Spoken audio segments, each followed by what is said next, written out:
Okay, welcome to episode 39 of The Geekly. Hello. We're going to dive straight in with Game of Thrones. It's going to be like our normal thing. We talk about Game of Thrones, Doom Patrol, the 4 Arrowverse shows. Spoilers up in abundance for all of them. I get the feeling this is going to be a very sort of Game of Thrones heavy episode. We're going to get really... We're just going to rip it apart. Yeah, we're going to get deep on Season 8, Episode 5, The Bells, for Game of Thrones. I mean, I just want to throw up a quick disclaimer. To watch any of the episodes this season on Game of Thrones is to watch something visually spectacular. Nobody's arguing with that. The visuals are amazing. Yeah. It is beautifully done. Yeah.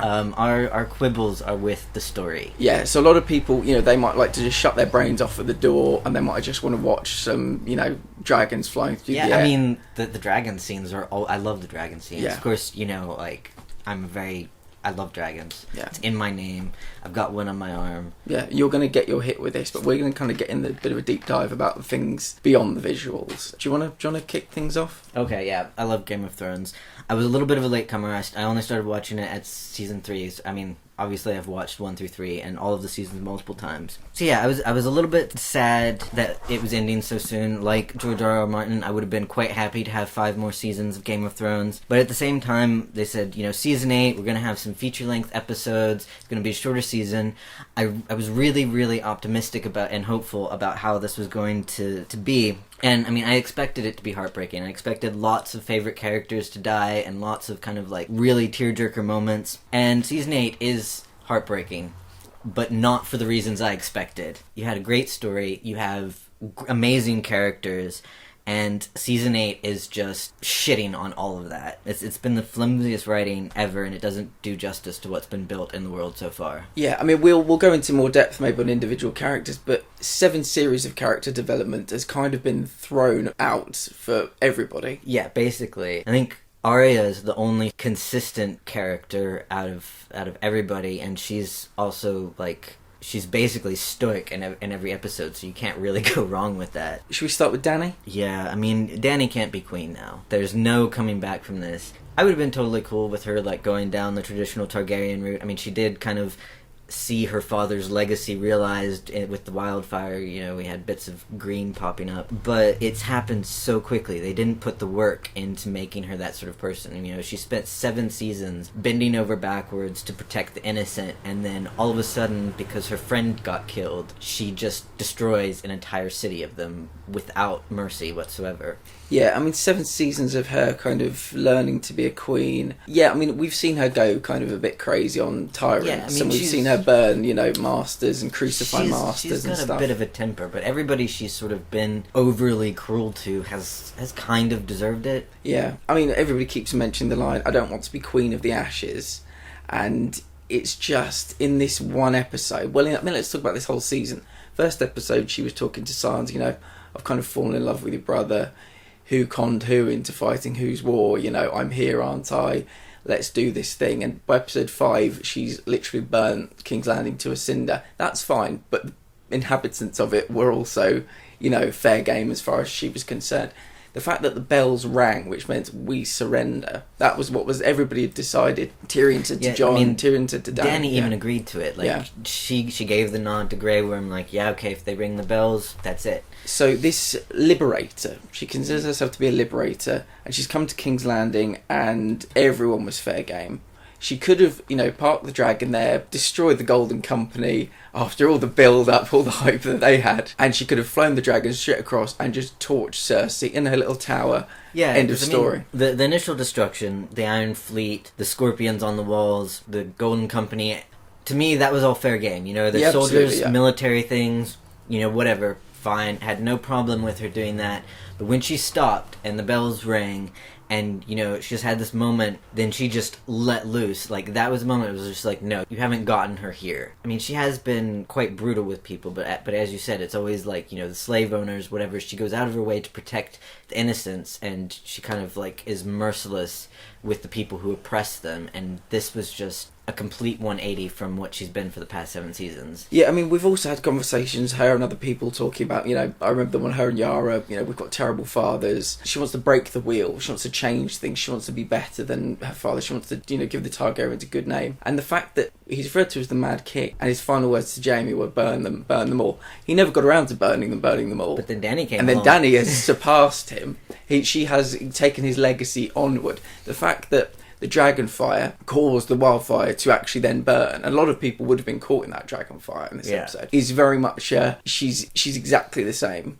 The gods flip a coin. We wait to see which way it lands. We know which way it's landed, and she's more brutal, maybe even than the Mad King. Yeah, because I think the Mad King was obviously mad, whereas Dany is in full possession of her faculties, and she has a big ass dragon. I think that makes her a lot worse than her father, because he was, I don't know, you sort of feel like he didn't stand a chance, like he was always going to be kind of a lunatic sort of thing. She's had great people counselling her for 7 seasons. She's still got great people beside her, and she's just throwing them aside. I mean, like, Varys' death was... Look at dagger in my heart. Oh. He's like, I mean, I made a list of all of the kind of throwaway deaths in this episode, and they're all major players in the story so far. And we disagreed over the Battle of Winterfell. In hindsight, you were completely right about that. They should have just killed them. I'm going to come to that. Don't you worry. That's on my list of things to do. I gave the writers of this show more credit than they deserved, because they have wasted the arcs of basically every single character in this. And we're not series. saying we have a problem with Dany becoming this. Many of us actually thought this probably was what's going to happen to her. But the fact that season 7, episode 7, he bent the knee, her being so kind of grateful. Even series 8, episode 1, she was quite cool about things, wanting to engage with the North, wanting to have a conversation with Sansa. 4 episodes. It's not even the whole of this season. It's less than all this season. It's basically, I mean, in real time, it's been a week. Yeah. We had last week's episode, and we were starting to get a little bit uncertain about her motivations. Kind of maybe thought she needed to, or that her advisors needed to sort of keep a closer eye on her. But then, from the very beginning of this week's episode, she's been a completely different person. Yeah. So this evolution from, the Liberator to the Destroyer happened in between the 2 episodes where we didn't see it. Yeah. We're just supposed to accept that Dany has overnight turned into this horrible person. Yeah, I mean, let's talk about what's happened to her this season. In 4 episodes, like you're saying, in about a week. Jorah's dead, obviously. Missandei's dead in a very kind of... pointless way. Yeah. For Dragon. Rhaegar shot down by... we're coming to the Scorpions as well. Yeah, we'll get to the Scorpions. And then Jon, her saying, am I your queen, or is there something happening between us to Jon? Him basically pulling out the kiss. And she's like, right, well, I'm your queen. I'll rule through fear, not love. Is that enough for somebody in a week to kind of literally go from quite a loving individual to burn them all? Yeah, because, I mean, she's never once mentioned in the 8 seasons of Game of Thrones that she wanted to be feared. She wanted to rule through love and compassion. Yeah. And do you remember Misa, hordes of people around her. She's this great liberator. She's never talked about fear before, ever. Yeah, I mean, and I'm pretty sure at least a few times she's actively mentioned, not wanting to be feared. Not wanting to be a destroyer, wanting to be different than... breaking the wheel. Yeah, wanting to be different than the rulers that Westeros has had so far. And, Tyrion and her other advisors have said several times that destruction is just more of the same. If you're going to go in and destroy them, you're not showing the people anything different. So she goes in and destroys them. Can we have a little talk about Grey Worm? He's kind of fallen down the rabbit hole along with her. Obviously, both of them were traumatised by Missandei's death and the way she died. He's now gone from kind of someone that had discovered his humanity to someone that's literally undiscovered his humanity just as quickly as she has. Yeah, well, see, I mean, I kind of have a problem with everybody around Dany at the moment, because they're basically deliberately looking the other way. I mean, I think particularly Jon and Tyrion. Like, Jon, I cannot believe that he is still 100% behind Dany, even before she sacked King's Landing. Some of her attitudes since then, he's still 100% devoted to whatever she wants. And so, again, in 7 seasons, he's had a very, very defined morality, a very stubborn view of how things should be, and I don't see him being so, Dany is great, she's my queen, I'm not going to question anything, I'm just going to do whatever she says, you know. And kind of the same way with Tyrion. I mean, Tyrion's had a few conversations with Varys, and you could tell that like he was beginning to question whether or not Dany was the appropriate leader, but he also felt torn by his loyalty to her. And even still, he's just like, you know, when she, in this episode, he's running around to everybody saying, when they ring the bells, call your men off. Yeah. And then he's shocked that she burns the city, and I feel like they're ignoring the writing on the wall. Yeah. I saw a bit of an interview with Peter Dinklage where he basically said, I once was the smartest man in King's Landing or in Westeros. Not anymore. And just questioning the writer's decision making and the writing, and the fact that Tyrion now was just blundering from one kind of, he's blind again. We talked about Jon last week, his kind of blind faith in these people, doesn't really question it, and it just seems so out of character for Tyrion to just, he's such a different man. He questions everything, and he's always been on the outside, so he's always been really good at reading people and kind of getting a feel for them very quickly and knowing which buttons to push and how to manipulate them or negotiate with them to get kind of what he's aiming for. And again, like Jon, when it comes to Dany, he seems to have lost all of those abilities. Yeah. Should we move on to Jon? We can come back to Dany, but... Yeah, well, I'm sure she'll come back up as we talk about other people. Yeah, I mean, I'm less bothered about what he's actually doing as I am about the fact that he's kind of the forgotten man. He's kind of a passenger in this whole series. I mean, most of this episode, he was just kind of standing around awkwardly holding his sword. Yeah. What's happening? Yeah, he spends 7 seasons, kind of growing as a character, gets to know the story of the White Walkers, sees the Night King at Hardhome. He kind of has his thing in this story is that, we're going to fight against the White Walkers. So he's recruited everybody, he's either coerced them, blackmailed them, sold them on the idea of the Night King's battle, gets them all to Winterfell, and then he basically is a passenger for the Battle of Winterfell. Lost on a dragon for God knows how long, doesn't really do anything when he's on the ground. And then nothing really happened with him last week of any consequence. This week, he's just walking around aimlessly. The weird thing is, he's probably going to be sat in the Iron Throne at the end of next week's episode. Why is he now just such a passenger in this show? I can't really understand it. Well, and the other thing that I felt watching, the destruction of King's Landing, Jon has been built up as this, as you said, as this great leader. All of these kind of different groups have agreed to follow him, and he's leading his forces, which are presumably made up of Night's Watch and Northmen. And miraculously, there were Dothraki there. Yeah, I thought all the Dothraki were killed. I thought they were during the Night dead King. as disco. So yeah, I was surprised to see this horde of Dothraki run out. So yeah, Jon has inspired this fierce loyalty in the people who follow him. At King's Landing, he's yelling at people to fall back, to hold fast, to not engage. And none of them are listening to him, and I just sort of felt that the northern armies, at least, this is the man that they wanted to be their king. Yeah. They're not going to just plow ahead. They're going to listen to him, not Dany. Yeah. And so it didn't fit right for me. Yeah, I mean, this whole season, he's just been like a troop, just like a kind of a grunt. He didn't kill Cersei, he didn't kill the Night King, who I really wanted him to kill the Night King, actually. I thought that was his kind of battle that he would kind of be in charge of. He's probably not going to kill Dany because Arya's got to kill someone with green eyes.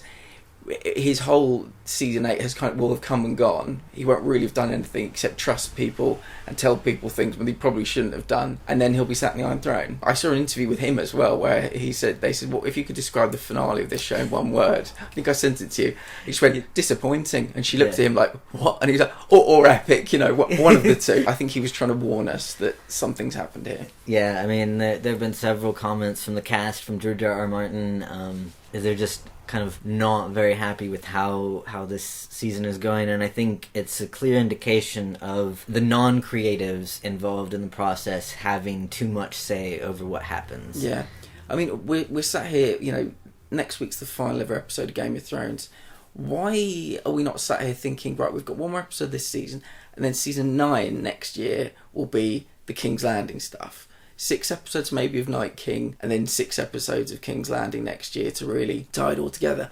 I don't know why. And it's Benioff and Weiss, I think they're the two of them. They've made all the decisions, and they said, yeah, we just want 6 episodes to wrap this whole thing up. Apparently, word is that HBO would have given them anything. Like, it's the biggest show in the world. Who wouldn't? Like, if you've got Game of Thrones on your network, people are gonna watch it until, like, I mean, it could go on for 20 seasons and people would still be watching it. I mean, I would still be watching it. Like, I would stick with it. I mean, if they came up and said, you know what, we're going to do another season next year, I'd be like, okay, I'll give you guys another chance to see if you can undo the disaster that is season 8. It doesn't make sense to anybody that they've just ended it now and that they're ending it this way. I mean, it's just horrible. Yeah, I mean, season 8 could have been the night, like, they're all up north. The whole thing takes place in the north. Danny's getting to know, like, all of them. They fight the White Walkers, and they lose, the last half or something. They have to fall back to Winterfell in episodes like 4 and 5, the fight of Winterfell. And it culminates in episode 6, you know, the Night King's killed, but something happens that sends Danny a little bit. We get maybe the beginnings of her kind of descent into madness, and then a more, 7 or 8 episodes in season 9, a more gradual kind of fall of into kind of tyranny for her. I just don't know why it's being crammed into. I think that's the problem. We'll look back on this whole show thinking they had time in the first 7 series, and then for whatever reason they just made poor choices about how to finish off the show.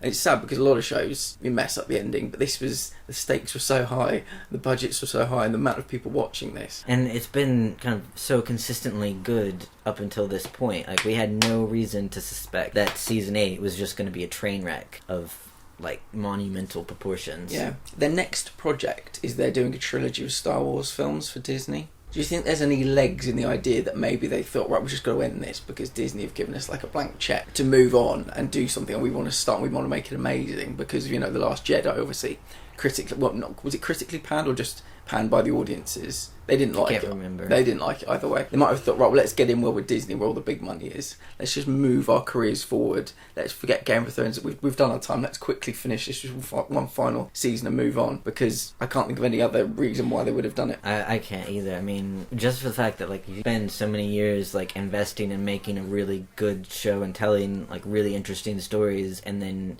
you just kind of fuck off for the end of it. It doesn't make sense. It's just, obviously their priorities are not at Game of Thrones, which, as fans of Game of Thrones, we're kind of sitting here scratching our heads saying, like, why not? This could have been your, like, crowning achievement, and they just wasted it. Right, do you want to talk about Cersei a bit? How many lines of dialogue do you think she's had this? I don't know for a fact, but very, very few. I mean, everybody's talking about the fact that basically all Cersei's done this season is stare out windows and drink wine and look smug. Like, one of the greatest characters on TV ever. You think about the time when she was thrown in the dungeons by the High Sparrow. You think about all the stuff with Jaime. You think about the fact that last season she was losing all of her children. Yeah, losing all of her children. Last season, her kind of blowing up the Scepter Baylor. She's had some amazing stuff to do. And she's been a really interesting character. I mean, like, a lot of times villains can kind of seem, all bad. But there have definitely been moments in the past 7 seasons where you can look at Cersei's actions and be like,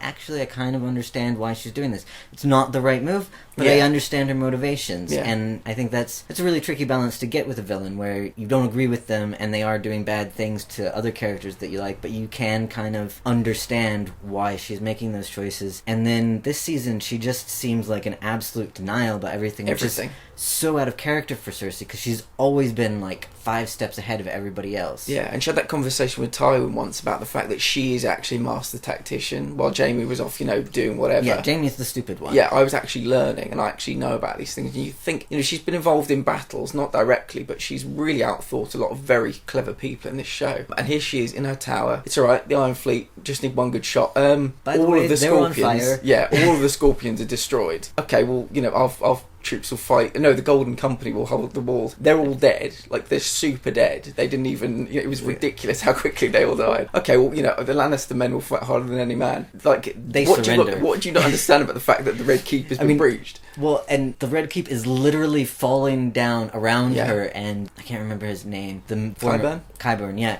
He's like, we need to leave, we need to leave. No, this is the safest place. Towers crumbling all around her. So in this episode alone, such a disservice to 2 of the big female characters, and Cersei just such a brilliant mind, and in this one episode, denial about everything, suddenly terrified. And all she does is, like, throughout the entire episode, she's standing in the tower. That's the only thing she does. Then, you know, Jamie comes to get her, and, I mean, we'll talk about Jamie as well, because I have issues with his art. But the fact that, like, they both just die because a building falls on them is so anticlimactic. Yeah. So many people have vowed to kill Cersei, and none of them even got to attempt it. That's a real shame, isn't it? I mean, obviously, Aya was turned away. She could have had a go. But to not allow her to be murdered, I think, is a real mistake. I always thought Jamie would kind of die in battle, but I always thought Cersei, after all the terrible things she did... Firstly, I thought she'd have killed Euron in a real sadistic, the poisonous lipstick way with the mother and daughter. I thought she'd do something like that to Euron, like to really nail him for like his kind of insubordination and his kind of cockiness. Didn't happen. And I really just hoped she'd get like a really sadistic kind of murder. Like like what she did with Samara Trant in that brothel. Something like crazy, because she kind of deserved it. But yeah, crying. Yeah, I mean, like, I could see like a situation where a few people try to get to Cersei and her guards or whatever fend them off, and she's on the Iron Throne feeling like she's sort of succeeded, and then Arya just kind of sort of comes out of the shadows, and you have this sort of moment where it's like, aha, I've actually got you. Yeah. But to just have the building fall on her, to die like a rat in a cave. It's just so anticlimactic, and it's such a disservice to the character. Such a service to the character. When I watched her die, like when I watched the wall ceiling kind of fall in on her, I thought, no. Yeah, I mean, no. Same thing. She's going to like crawl out somehow, miraculously, but... Well, I mean, Arya survived Dragonfire, so surely Cersei could survive a building falling on her. Yeah, so that's yet another character that this episode alone has done a huge disservice to. Do you want to talk to Jamie a bit about Jamie? Alright, so far we're at 2 pointless deaths. We've got Varys and Cersei. So Jamie, I mean, I had this issue with him last week when he was like, I'm going back to Cersei. Yeah. Essentially, his entire arc just got thrown out the window. Yeah. Like, every bit of progress he's made... Can we agree one of the great arcs of the show? Yeah, I mean, like... One of the great arcs of the show. He's probably changed the most out of all of the characters. I mean, he's gone from, you know, pushing a boy out of a window to protect a secret, betraying going against his family for the greater good, and you know, like he said, I fight for the living and I will always do that, but then, you know, he decides to just go back to Cersei, and it's like, what the fuck, why? Yeah. Like, he's not the person that she's in love with, and she's not the person that he wants to be with anymore. Like, he doesn't agree with what she does, and he's kind of realized that she is a very toxic person, and yet his last act is to try to save her. They could have done so much more with him. Like, he didn't need to end up with Brienne. I mean, I would have preferred they hadn't ever had sex, even. Me also. But the way they did that, where, you know, he sleeps with Brienne and then is like, oh, by the way, I'm gonna go back to my sister. Yeah. Because I'd rather die with her than stay up here.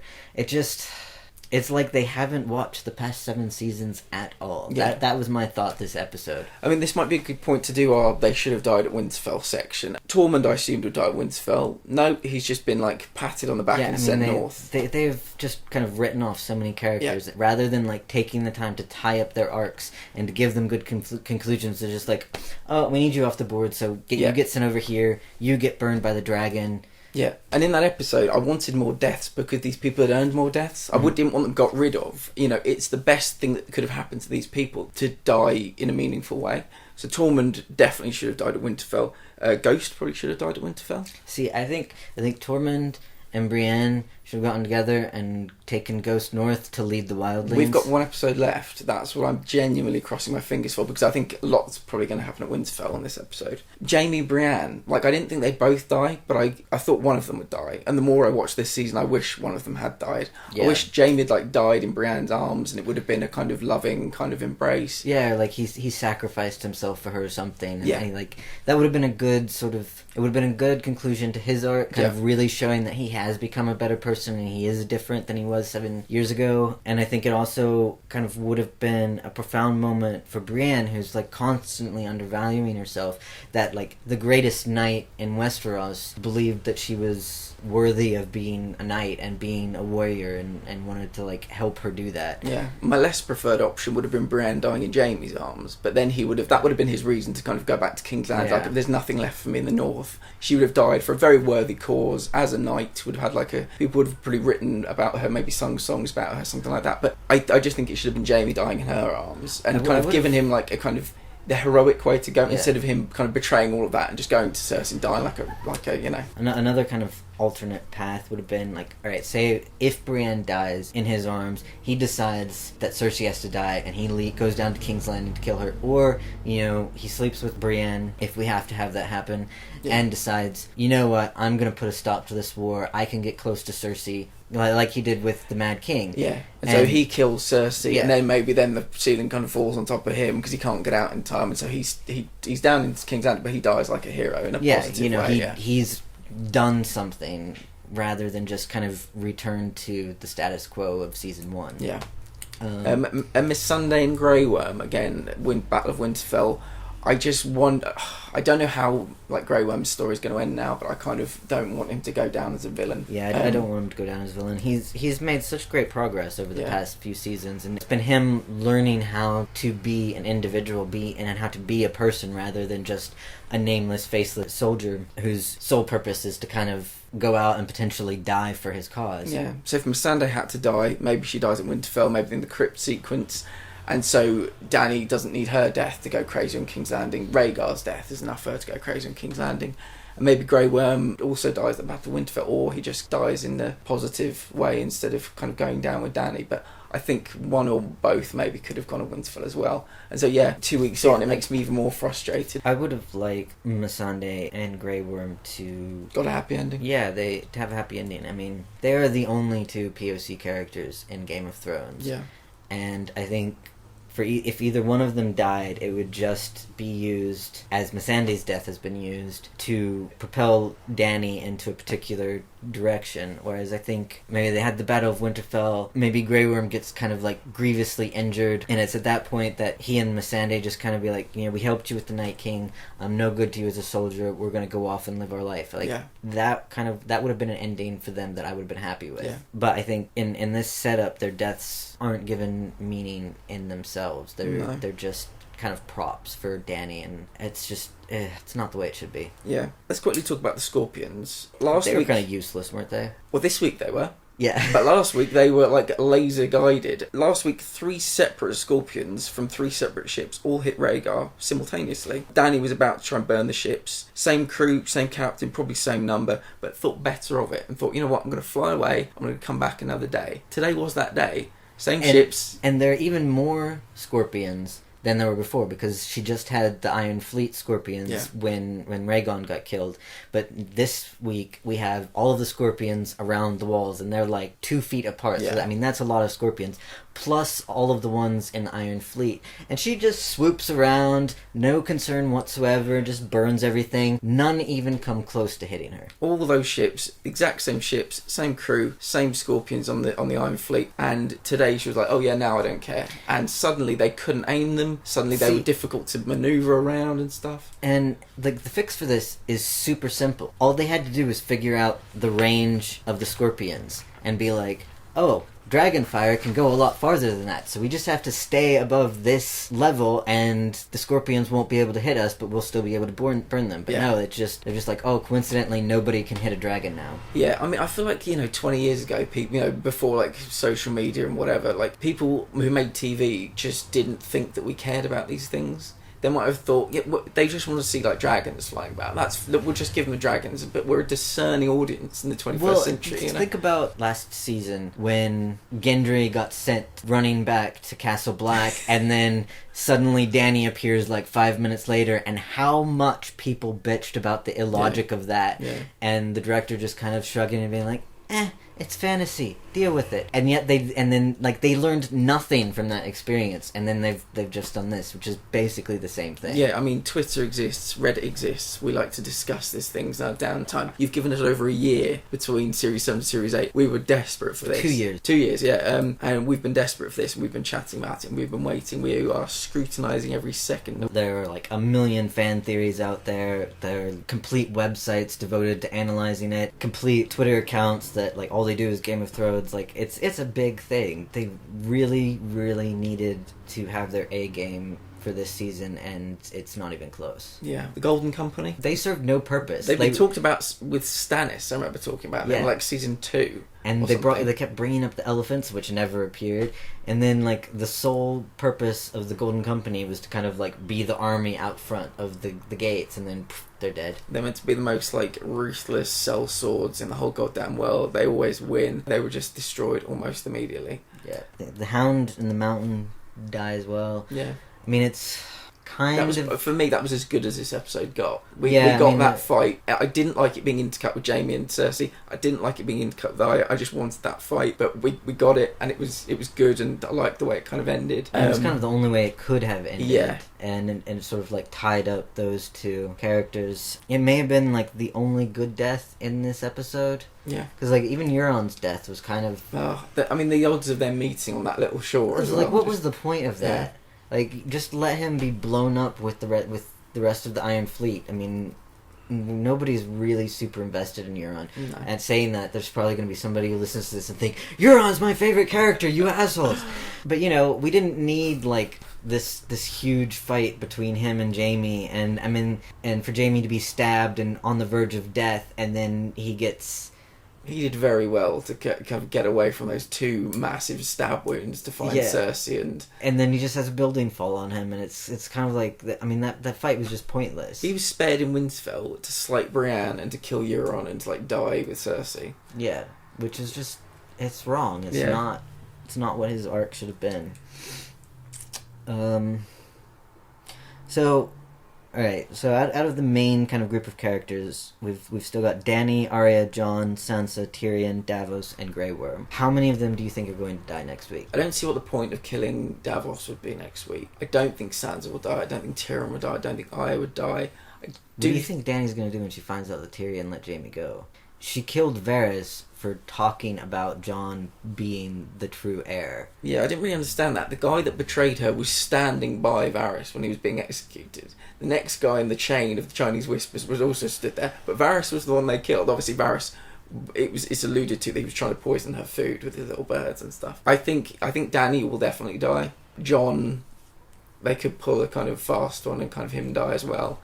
I just don't see Tyrion dying. I think Jon will have finally switched on in order to, just in time to come save Tyrion's life or something. Whether Dany even gets told that Jaime escaped and died, I don't know. I will say, the scene between Jaime and Tyrion, when Tyrion kind of let him go, like, that was probably one of the only good moments in the show. Just, like, those 2 actors did it really well.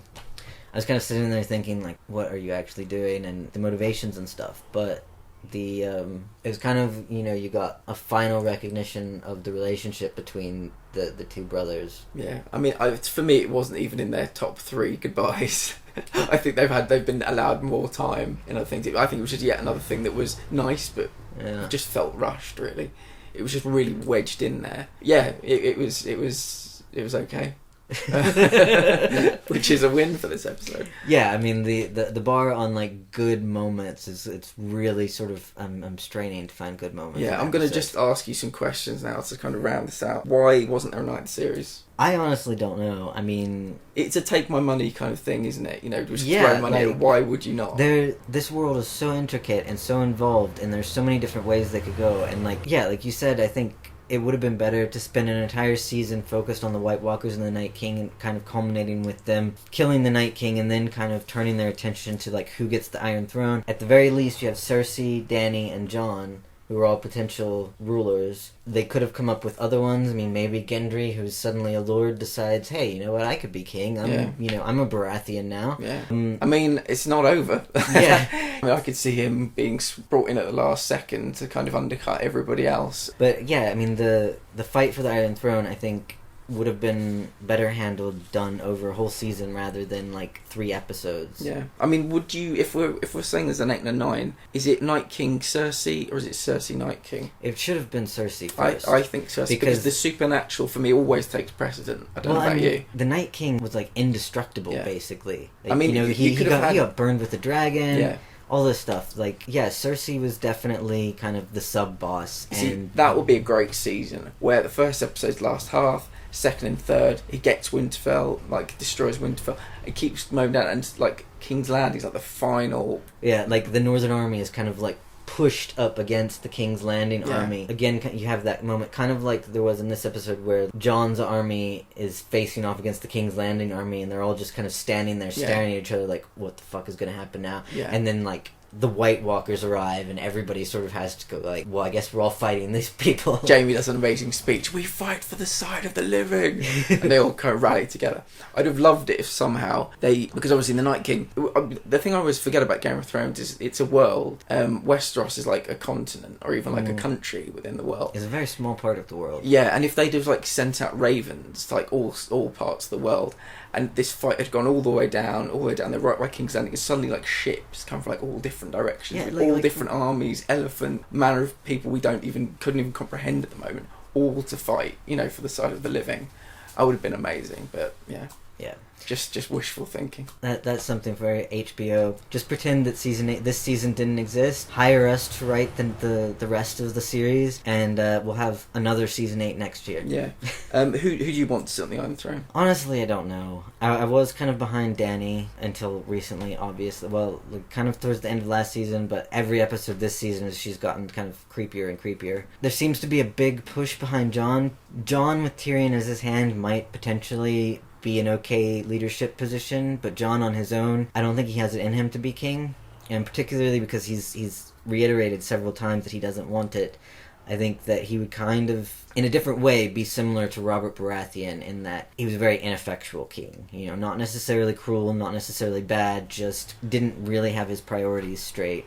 There aren't really... I think it's kind of down to Jon and Dany at this point. So out of those two, I would say Jon. Yeah, the only thing that's making me think Jon is just kind of the logic of who's going to be left. They've got to do something with him, because, he's had... I say that, but they haven't really shown any interest in doing things properly. But, he's had such great development over the past 7 seasons, and has really been obviously geared or like kind of pushed into leadership roles. First with the Night's Watch, then at Winterfell. It's kind of the next evolution in his journey that he becomes king. Yeah. Do you think there'll be some kind of new capital? Because obviously King's Landing's in ruins. I just wonder if they might move it somewhere else. The capital. Yeah, that would be really cool, I think. And that's where the new kind of... the seat of power is in the north now. Yeah. Because, really, the entire... it's the biggest it's thing, the biggest, isn't it? Yeah, it's the biggest region, but also it's, like, the last defense against the White Walkers, and without the Northern Army, all of Westeros would have been overrun. So, with King's Landing gone, I can totally see Winterfell being a new seat of power. Yeah, that's kind of what I'm thinking. It'd be kind of nice like twist. Sansa to be the queen. Yeah. I would be cool with that. Yeah. Tyrion as her hand. Yeah, Tyrion should always be the hand. Yeah, of all the deaths this week, the one that got me the most was Varys. I really wanted him to be part of the New World Order, I have to be honest. Well, and somehow. Yeah, I wanted him to continue on, but I also just felt like he was really cheated out of a good death. Yeah. It lasted all of 5 seconds, and then they were just, nobody even commented on it. And Tyrion's reaction was just sort of weird, because he and Varys had this really good friendship, and then he betrayed Varys for no real reason, and knowing that Dany would kill Varys, and then yet, at the very end, he was all kind of like, I'll miss you and everything. It just... Yeah, it was weird, because Tyrion told him, thinking Varys would kind of go, oh, okay, that's interesting, but obviously not, and that makes Tyrion again seem like a bit of a fool. Varys has always said he's probably the only, truthful person in the whole of the Seven Kingdoms. I believe in the realm. All I do is to serve the realm. And he just wanted a better monarch than Dany, which he thinks is Jon. And so that was always going to happen. And so, Tyrion again comes off looking like a bit of a chump, really. Mm-hmm. And then he just sold him out, and he died with the most subtle Dracarys Dany's ever uttered. Will Arya kill Dany? Yes. When she was going to kill Cersei, and the Hound was kind of like, this is a path to death, and she kind of went the other way. I just wonder if there's any part of her that's kind of rejecting the prophecy now of the brown eyes, blue eyes, green eyes, but do you think she's still going to do it? I think when she left the Hound, there was a moment where she could have, if she'd gotten out of King's Landing, I think she would have just kind of gone on and been an assassin and sort of left the Iron Throne mess to Westeros, maybe gone to Pentos or Eros or wherever. But the Saving Private Ryan beach moment kind of changed her particularly, mind. you know, when she was trying to like get the woman and her children out, and they both got burned, and so did she, and yet she survived. Yeah. Which I thought was very, very weird. For a moment, I thought like they'd killed her there, because she did just get completely consumed by fire, and then you know, a few scenes later she's back again with no sort of scorch marks or anything. But yeah, her trying to get out of the city and trying to save people, and seeing the destruction that Dani wrought with her dragons, that kind of final moment when she's staring at the ashes of the people, and there's like the little charred horse in the kid's hand. Yeah, she's added somebody to her list. Definitely. And I mean, honestly, that's the way I want Dani to die. I want Arya to kill her. Yeah. So you can see, like, Jon being the king, Arya kind of becoming his, like, master of arms. Executioner. A little bit higher than executioner. Tyrion as the hand, Sansa as the queen in the north. Yeah. That's how it should end. And next episode should be about 5 minutes just to set all that up, you know. Arya kills Dani, Jon becomes king, the north gets liberated, the end. The end. Do you know what I'm looking forward to? The end of the season. In 50 years' time, when they start remaking it from the beginning, and they do it right, because they hopefully have all the books. They'll probably have at least one more book, and one will still be pending, but yeah. Well, I mean, for every Game of Thrones Series 8, you get an end game. Or I should say, for every end game, you get a Game of Thrones Series 8, so... I would say the balance is not quite so even, and even I would say, like, for every end game, you get about 5 season 8s. Yeah, fair enough. I'm just glad that one of them worked. Just a summary, just genuinely nothing I liked about the episode. I feel they've thrown out 7 years worth of great character development with Jaime, Jon, Dani, Cersei, Everyone, just to name 4. And they're big characters. They're not like nobodies. Yeah, I mean, they're killing off very big characters with kind of the equivalent of minor character deaths, which I find problematic. If they were going to do this, they definitely should have just killed those characters off during the Battle of Winterfell and had them mean something, rather than just kind of being this like, oh, we're done with this character, off you go. There's nothing I look forward to about Game of Thrones anymore, and I'm just ready for it to be over with. Let's move on to Doom Patrol. I really enjoyed this episode of Doom Patrol, so it's nice to sort of have something positive to talk about. Yeah, I found it interesting. One of the things is like Thanos' snap kind of stretched to pretty the DC far, world, to the DC world. If anybody wondered how far the snap affected people, it has made it to DC. Yeah. Crossed universes. So this was an episode where they met a new kind of crazy, amazing person of the week, and it was Flex Mentalo, the man of muscle mystery, and he could kind of flex an arm, flex a leg, and things would appear, holes in the wall would it was a really weird power, and didn't quite like get how it worked, but no, you know, super as with weird, Doom Patrol, you just sort of go along with whatever they give you. Yeah, and so this is I think the 1960s. He's kind of a local celebrity, kind of walks around these like in like a Speedo, basically helping getting cats out of trees, helping like, you know, people with their issues if they need some kind of strong man. Going on picnics with his wife. Yeah, and so he'd kind of flex his arm, like a little flower would appear for her and stuff like that. And when he went to get this cat out of the tree, it kind of sucked him into it. And the next thing he knew, he was at the ant farm. And so he was at the ant farm at the same time Lara was at the ant farm. And he's Prisoner 722, which we met last week. Yeah, and he's been the entire time from having Larry as a cellmate in the 60s up to having Vic as a cellmate in the present day. And the thing we learned about him that's really interesting is that he can communicate with blue energy. Yeah. Oddly, like he is able to understand the blue energy completely. Which I thought was really cool. I liked the sort of relationship between that and the fact that he didn't really like Larry, but he liked the blue energy. Yeah, and the blue energy obviously went in to kind of save him when they were in the ant farm. So yeah, like someone could communicate with the blue energy, and that's really helpful moving forward. The blue energy and Larry were separated in this, and Larry started to die, which I thought was also really interesting. Having like a kind of mummy with like blood all down its mouth was kind of horrible. The face bandages have always kind of bugged me because it's like, how does he eat? Yeah. I mean, what does he have to do? Like, unwrap all of his bandages and, like, hide in a dark corner so nobody sees his face? Like, I think, like, they could have at least given him a mouth hole. Yeah. So, like, the episode involved them meeting this guy, Flex Mentalo, learning about these things. Flex has amnesia, so he can't remember who Niles Calder is, but the idea that they think he's the key to finding Niles. Well, because the Dani the Street sent them after Flex. Oh, right, okay. And so most of this episode was them trying to jog Flex's memory and make him realize who he was, because he'd even forgotten how to use his powers. He'd been at the ant farm so long, he'd just kind of completely been brainwashed into their thinking. Yeah, I like this episode. It was a lot of laughter, you know, them trying to make him remember who he was through duress, and he just Flex started crying instead of kind of getting angry. There's a lot of kind of sadness because we finally learned about why what's been traumatizing her about her past. I thought that was a bit of a letdown. Did you? Yeah, I expected something a bit more sordid than, she wasn't 100% there for this pregnant girl who ended up killing herself. I mean, that would have an effect, but I mean, she was also kind of a facilitator for what seems to be like a Harvey Weinstein kind, where she'd, the idea of the casting couch, she'd supply this girl, make the dates with these young ingenues, and this kind of thing would probably happen quite often where they might get pregnant or something. I enjoyed the conversation she had with the guy. She was really kind of getting quite emotional about it. I thought it was a really good performance. It was done really well. I expected something more from her rather than lack of action. Yeah. Like, I was expecting that she had actually overtly done something rather than kind of passively had a cause and effect sort of thing. I don't know.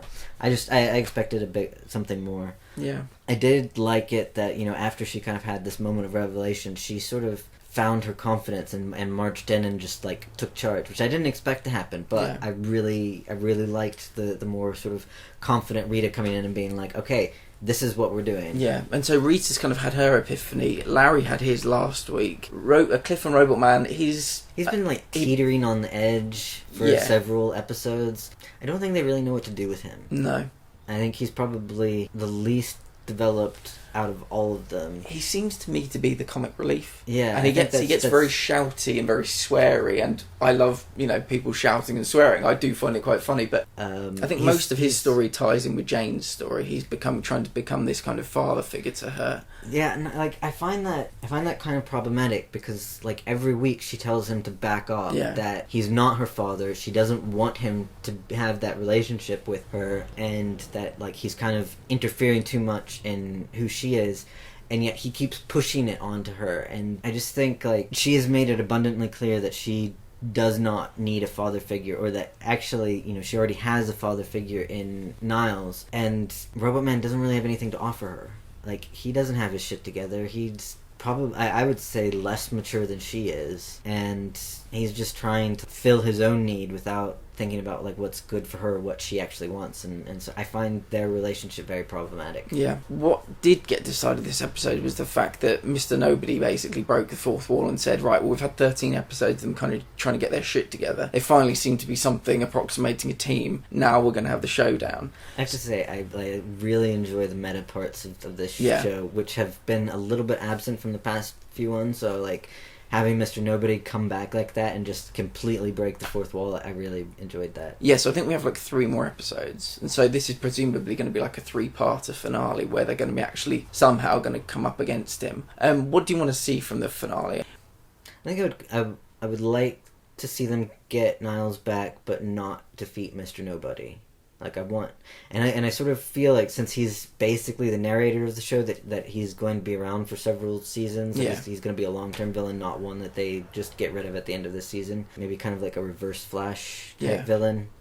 I'm really curious to see exactly what he's up to because, as you said, when he broke the fourth wall, this episode, he did kind of indicate that he'd sort of been orchestrating this team to fight him. So it's kind of why does he want that? Why did he take Niles? Yeah, so I'm really curious to see what his kind of ultimate master plan is. Okay, should we talk about one of the first season finales of the week? Arrow? Sure. Yeah, I mean, what did you make of the Arrow season finale? It was almost it felt like the whole end of the show. Yeah, I think it felt more like a series finale than a season finale, and I think they should have just ended it with season 7. Maybe they'll do a good multiverse miniseries over the 10 episodes of season 8, but given the way Game of Thrones is ending, kind of think that season 8 of Arrow is going to be a bit of a letdown as well. Amiko's whole storyline was just a big letdown. Yeah, it kind of petered out, didn't it? I mean, she never really quite worked as a villain, and then in this episode she just died, and in her last breath she's like, oh, I wanted to be a queen, and just nothing they did with her felt right. Yeah, the problem I had with this episode, as a season finale, it was pretty bad. It felt generally like any other episode, but when you consider that they had a fight in 2040 and they had a fight in 2019, and they sort of cut them together as they've done previously, the best example I think is season 2 2 when they had Slade Wilson on the Amazo fighting Oliver, and they had Slade Wilson in present day fighting Oliver. And even before, think about what they were fighting for, the choreography was way better, I remember. And I remember the fight actually, had meaning to it. In both 2040 and 2019, I don't know really what either set of people were fighting for. Me neither. The whole storyline in 2040 is so kind of boring. The idea about just destroying the city kind of has been done so many times. Emiko's plan with the Ninth Circle, I don't really care. I don't remember the gist of either fight, and that kind of, I think, says everything. I'm not invested in this season emotionally at all. None of the big bads can hold a candle to people like Slade Wilson, or even like Sebastian Blood, who was kind of like the semi-bad guy in that season. And that's it. That's the end of the season. And we've given these two really ineffectual, emotionally not really hitting the mark fight sequences. Yeah, I mean, the only sort of emotional reaction I had was the last kind of 5 to 10 minutes when they were saying goodbye to everybody. Yeah. So like after the big climactic fight scene and everything and all that stuff, and just Oliver and Felicity kind of going off to live in their community of former secret agents. Yeah. You don't really get why they didn't tell the rest of the team about Mia. That still seems kind of confusing, because they're like, oh, well, it'll just make them a target for the Ninth Circle. But the Ninth Circle knows that they're all allies and might presume that they know about the baby anyway. So it's another one of those things where like keeping secrets doesn't actually protect people that it's meant to protect. But I have issues with that. They brought a lot of people back who basically just kind of stood around the room, like Curtis, Connor Hawk's dad, whose name I can never remember, Laurel. Like, it's easy to get them confused. Yeah, Dinah and Laurel. They just kind of showed up and just sort of stood around, and I didn't feel like they actually did anything. Yeah, and that's what it kind of felt like at the end of the whole show. They brought them back, one final goodbye, and that's it. But we're given this very specifically told in 2040. This is new. The team now for 2040 flash forwards: Connor Hawke, Mia, William, and Zoe. And in the present day, we've got the leftovers basically. Yeah, so moving forward, team. Yeah, the B team. So moving forward for these 10 episodes, we're probably going to actually called them the B team. Yeah. No. Sorry, that was on Legends. Yeah. So we've kind of got this team in 2019. We've got this team in 2040. So presumably that's what the 10 episodes next season are going to be. Kind of the present day will be living the kind of life, the other half of what Felicity and Oliver were going through, and it will end. Episode 10 will end with the crossover, kind of where these flash forwards kind of ended with the crossover, with the Anti-Monitor coming to take Oliver. But yeah, I mean, why anybody would want to watch that show, I don't really know. If you're plucking the two kind of core elements out of it, I think Diggle's probably staying around, but I just don't see why you wouldn't just kill it dead. Why give it 10 episodes to just... Well, see, I sort of think like the Oliver's the only one coming back next season. We're going to be following him in the multiverse, and we're done with Star City. We might get the 2040 flash forwards, but I think we're just going to be following Oliver through the multiverse. I hope you're right, but I think it's going to be the complete opposite. Unfortunately, we're going to get the B team and the 2040 stuff. And then when Crisis happens... If that happens, I'm going to petition for us to stop watching Arrow. Yeah, that's fair enough. So yeah, really boring kind of finale. We had the whole thing where the Anti-Monitor came and took Oliver at the end because he'd made the deal to sort of save Barry and Kara, and he's like, I thought I had more time. No, you didn't, you're being taken away. But I thought it was interesting in 2040 when Felicity basically said, I had this deal with your dad, I get you up and running, I get you two to meet, you don't need me to look after you anymore, I've got stuff to do. And then she goes and meets up with the Anti-Monitor, and presumably Oliver's living in some kind of different universe. Yeah. And they are going to get a happy ever after, even though the Tombstone will always say he died in 2019. But yeah, that's pretty cool. They're going to get some kind of bit in the crossover where they're going to be together in their weird alien planet or different universe or something. Yeah, I mean, potentially. Do you think they'll bring Felicity back for like a cameo for the Crisis? Oh yeah, definitely. She's going to be there when the Crisis is finished. We'll get this scene again and we'll see her meeting up with Oliver wherever that may be. But unfortunately, as emotional and as kind of interesting and forward looking as the ending was, didn't really save a tepid end episode.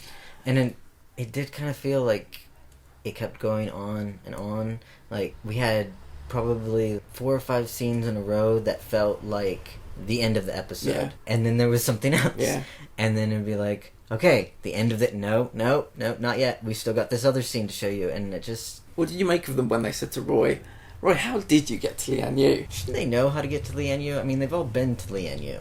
Yeah, and he basically said, well, that's another story for another time. Maybe we'll get a Roy spin-off. Yeah, I mean, we might get 2019, but the flash forwards will be Roy flash forwards seeing what he was up to. Kind of like it if he joined Legends. Yeah, I like it. Like better than Wally did. Like anyone's better than Wally. I would like if he could. He's the kind of guy, and the kind of story where maybe he and Thea could just be like at their own show. Like I think a cut back version of Arrow, if they were going to continue it, have Roy as a star. Speedy. Arsenal and Speedy, but they won't do it. Yeah, so I've got to be honest. I'm happy that this has ended because doing a podcast where you review a show, it's difficult to kind of keep shitting on the show every week.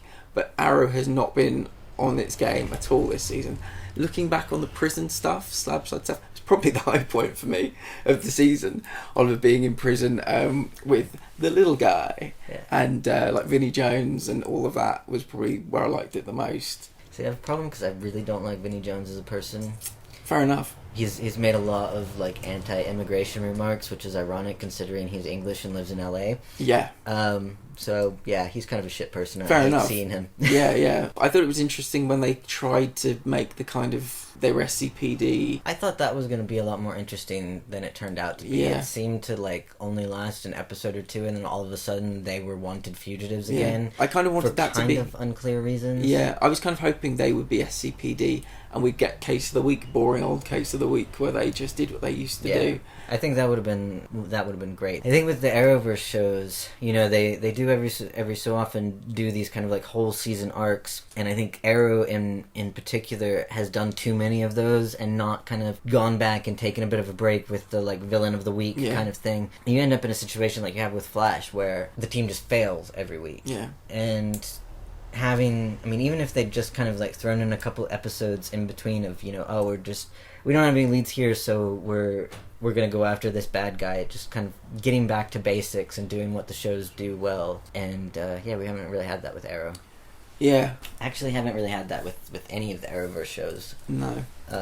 I would say. Should we move on to Flash? Yeah. Nora was wrong. Shocker. Yeah.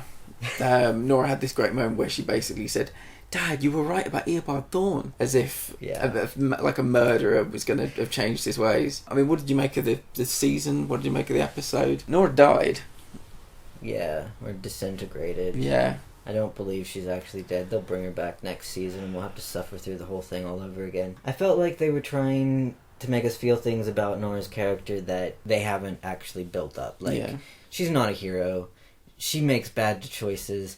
She has fucked up plan after plan after plan. She's gone evil. She's conspired with, you know, one of the worst villains that Flash has ever faced. And, you know, they had this kind of tearful, if you're watching this, that means I'm dead video. And, you know, she was saying all these things and I was just thinking, you're a failure.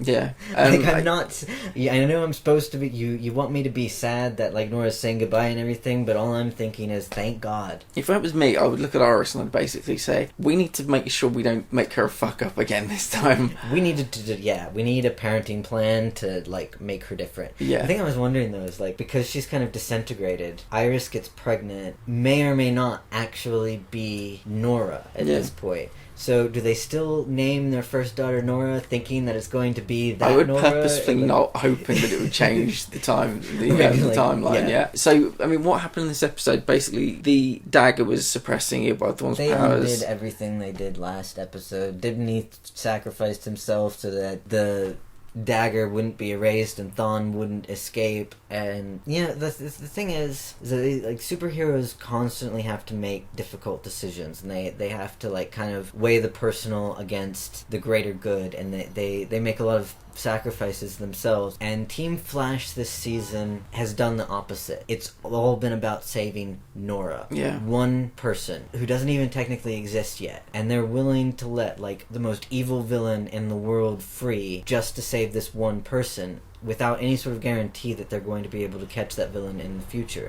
and absolute certainty that he's going to cause a huge amount of destruction and death before they do catch him. And it just kind of felt like it's not the decision a hero should make. Yeah. Like the Team Flash 1 has not really felt like a team. It's felt like Iris Berry and Nora, and everything being about protecting their little family, regardless of what it does to the rest of the city, the country, the world, whatever. And I have issues with that. I have issues with the fact that for the one and only time this season they were effective against Cicada. It always happens. Like the Thinker last year, of all the seasons, the Thinker was the one where he beat them so many times. He outthought them, he outmaneuvered them. It was so difficult to watch them lose so consistently, so badly every week. And it's kind of been similar, like Cicada, every time they think they can get rid of the dagger, they don't. Every time they think they have a plan, they don't. And Joe just throws this thing on her like a matter transporter. It's kind of like the thing that Kara uses to go from Earth to Earth. And basically it sent her into a containment cell. Why didn't you do that 10 episodes ago? It's not rocket science. And then they basically, Nora went into Cicada's mind to meet young Grace. Or no, sorry, went into comatose Grace's mind to meet Grace. I said, take the cure. You turn into an absolute shitheel. Take the cure. I didn't really see the need for them to get Grace's permission because she's a child, so she wouldn't be able to make her own medical decisions anyway. It would come down to her guardian, which was her uncle, who was obviously in favor of giving her the cures. So they didn't really need Nora to go into her mind and say, take this cure. They should have just, They needed one of those, blowpipes and gone...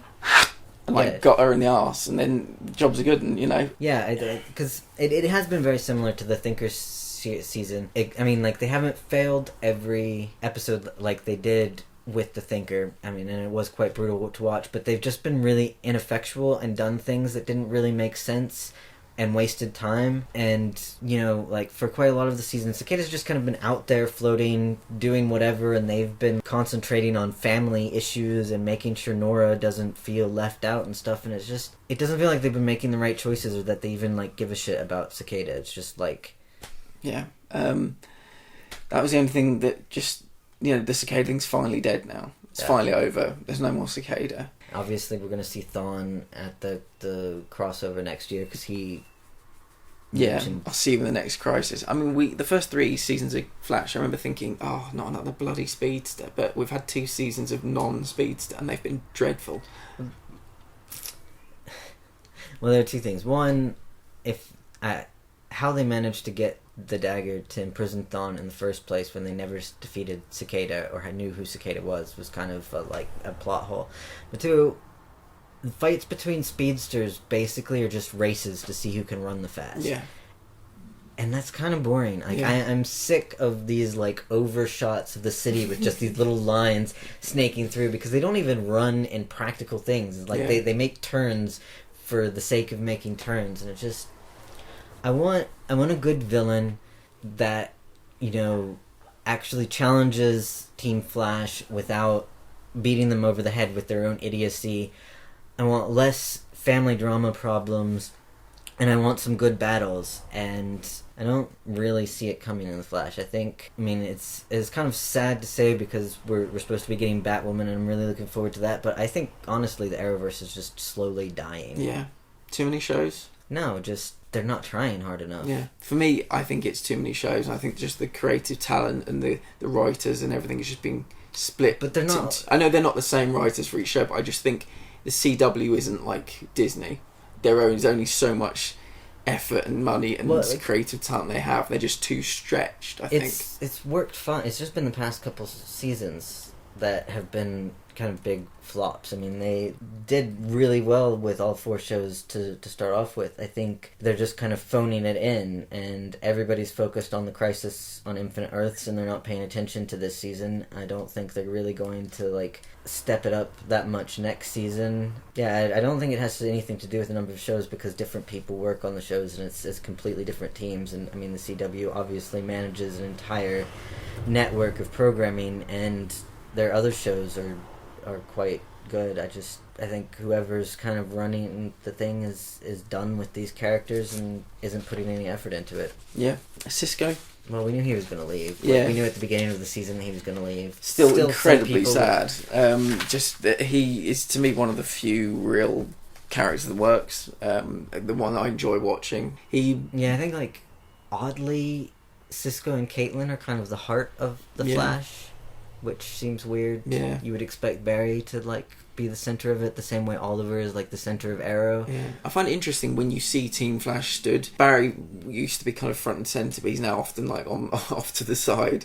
It's very much a team of people, including Flash, rather than Team Flash now. Yeah. But yeah, I will miss him a great deal. I really enjoyed watching him. And we lost Sherlock as well. Yeah. Well, I mean, where would you put him in the kind of the... I think he might be my favourite Wells. I think he's my second favourite Wells. But very good. Like, in the beginning, I didn't particularly like him. But he really grew on me. Wells. Yeah, the Cranky like Wells. Yeah, well. He's my favourite, the Cranky Wells. This one really started off thinking, oh no, not into this at all, but really grew on me. Weirdly, I think the accent kind of has found itself over the season as well. He's settled on something nice. But yeah, Tom Cavanagh's... I wonder what's going to happen next season. He'll be about next season. He'll be about Dawn next season. Presumably we'll also get another Wells, because we've had a Wells every season so far, and if we don't next season, I will feel cheated. Yeah, the Council of Wells will kind of reconvene and we'll... But yeah, I was really, really sad to see Sherlock go. Yeah. I was glad he found someone. Yeah, I think... I liked the number of happy endings. Yeah. The way the episode ended, I kind of felt like it was more a series finale than a season finale. I think maybe they're trying to kind of like wrap up all other storylines so that all 4 shows are sort of devoted to the multiverse thing next season. Yeah. Not sure how I feel about that. Yeah, it was weird. It felt like a very final ending. Yeah. I think HR has his kid, Jesse Quick. The one last year, I think, had a romantic kind of link with someone, and she died, I think. I think she was the violin player or something, like the cowgirl-looking one. Yeah, she got taken over by the thinker. Yeah, so it was nice to have Charlotte kind of have a happy ending. Supergirl? Okay, so 2 issues with this episode. Well, 3 issues. Only 3? Well, no, 4. Anyway, first thing I have is we've talked about how Supergirl is quite overpowered already, and they've had to kind of take her off the board a few times. Twice in this episode, she's done things that I'm fairly sure aren't canon in the comics. I could be wrong. I tried Googling it, but one is that she was able to, at night, while unconscious, suck sunlight out of plants, which seemed like a very convenient save for her. The other thing was that she had a ball of kryptonite in her lap, and she wasn't debilitated by it. Yeah, it's weird. It's like she's getting some kind of immunity to it, but obviously that's not... that doesn't happen in the comics. She was so close to it. She was like, but you've just been dealing with it for the past few months. I've been dealing with it for 15 years. I was like, but Superman's been dealing with it longer than you have, and it still knocks him on his ass. So how are you able to fight through it? It didn't sit well with me. I don't like rebooted Brainy. See, of all 4 Arrowverse shows this week, rebooted Brainy was probably my favourite element of all of the 4 of them. I've gone backwards and forwards on this. I don't really like Brainy. I prefer Win. Brainy's had a good season. He's kind of grown on me a little bit, but I prefer Win, and I just think use him as a bad guy. I mean, everything I knew about Brainiac before he came into this show was that he was one of the villains in the Superman world. And so I would love them to do a really good... I'm presuming he's going to be the villain next year. They won't resolve it in the season finale, I don't think. Yeah, why not? Just give me something a bit different with him. See, the thing that I didn't like about it, I do quite like Brainy. I liked him being part of the team. But it was basically that, rebooted Brainy had 0 personality. It could have been anybody. There's nothing unique about rebooted Brainy. There's nothing interesting about him. He's an incredibly logical to a fault sort of character, which I feel like, we've come across several times before, that whole kind of cognition versus emotion, and I don't think they're really going to do it justice. I think it's going to again be a lot of things of, Kara making impassioned speeches about having heart and believing in people and blah blah blah, and it's going to be the same old debate that so many superhero and sci-fi shows have dealt with already, of trying to make the logical more emotional because humanity is somehow preferable and more desirable than anything else, despite how deeply flawed it. I guess kind of like the Vulcan versus human thing. It's just these shows try really hard to like raise humanity above the messy, confusing, contradictory creatures that we are and say that there's something noble about humanity, and there's nothing noble about humanity. There's nothing noble about being emotional and about being ruled by your emotions.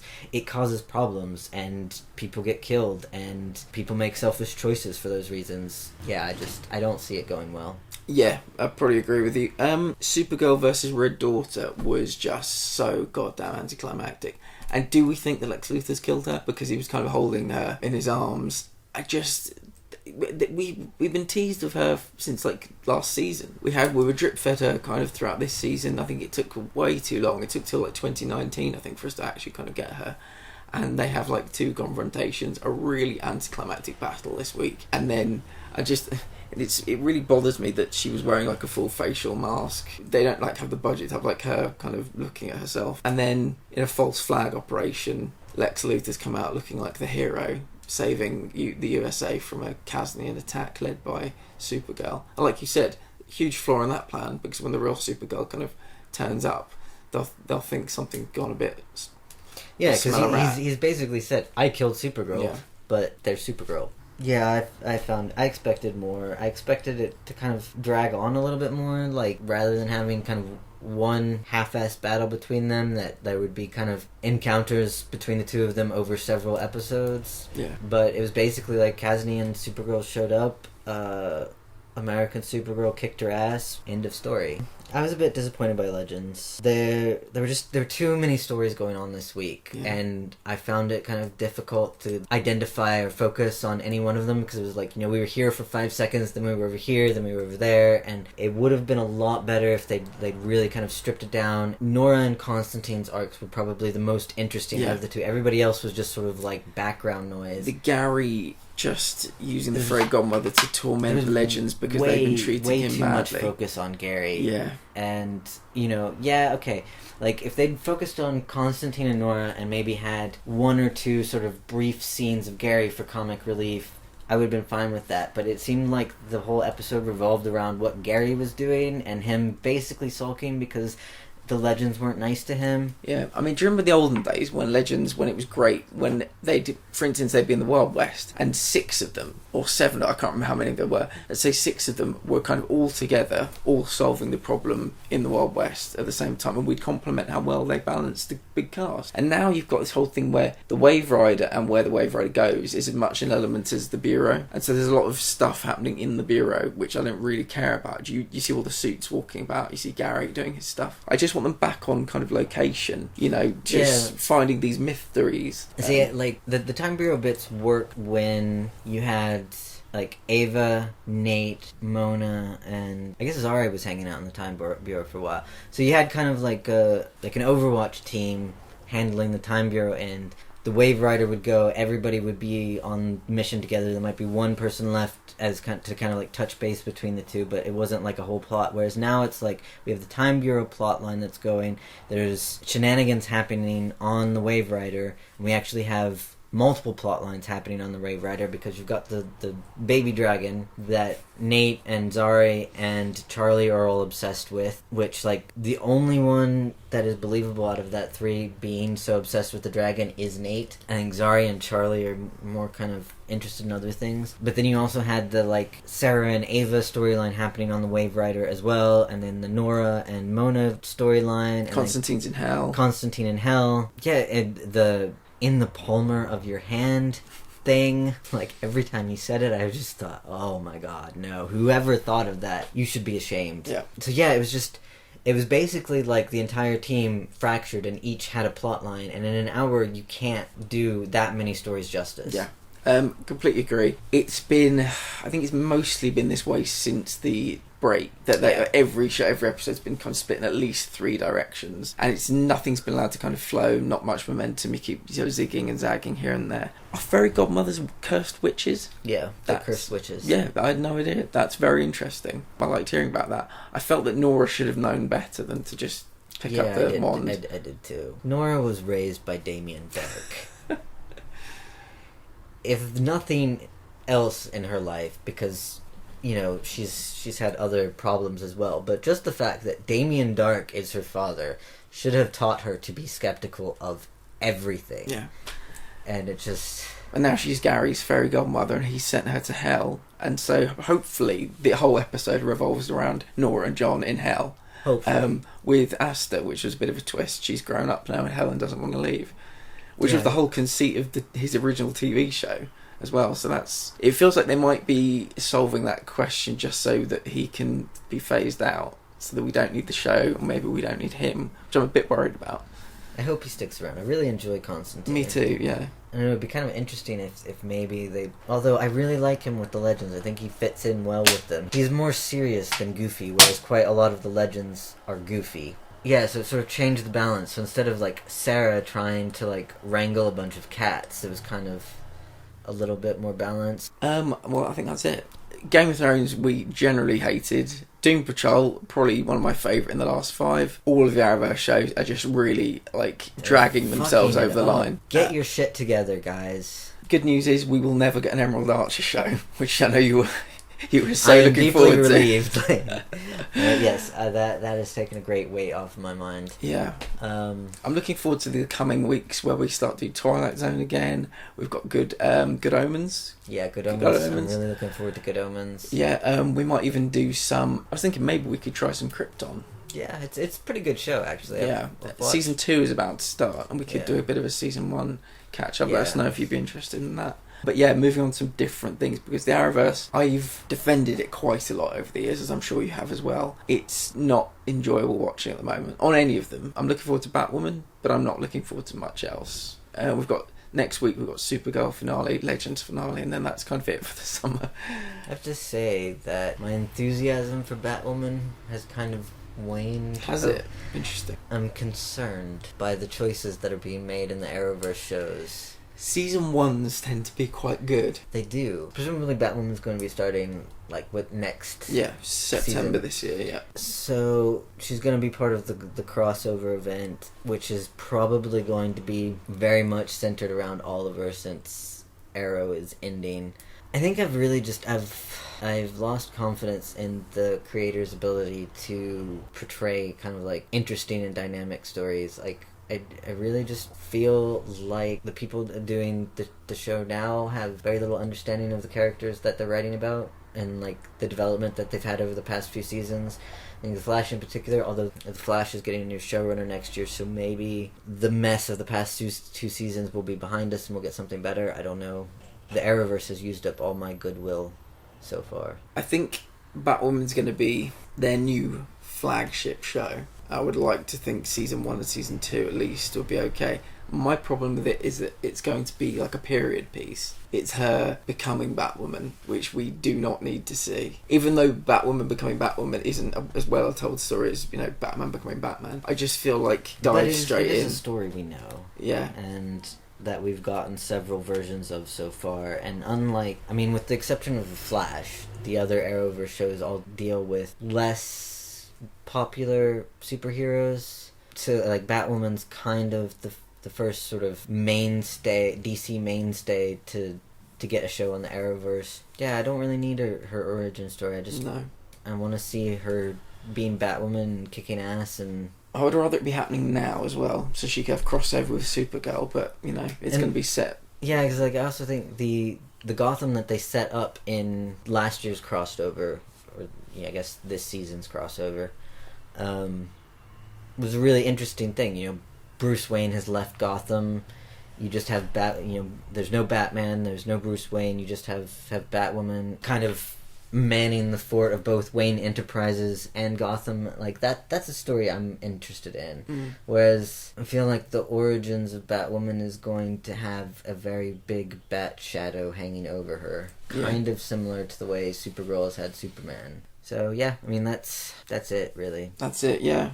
We have a Patreon. So the Patreon is patreon.com/geeknerd. We are on Twitter @geeknerdpod and on Facebook /thegeekly. Yeah, if you could drop us an iTunes review, we would love you forever. So, yeah, see you next week. Yeah, see you.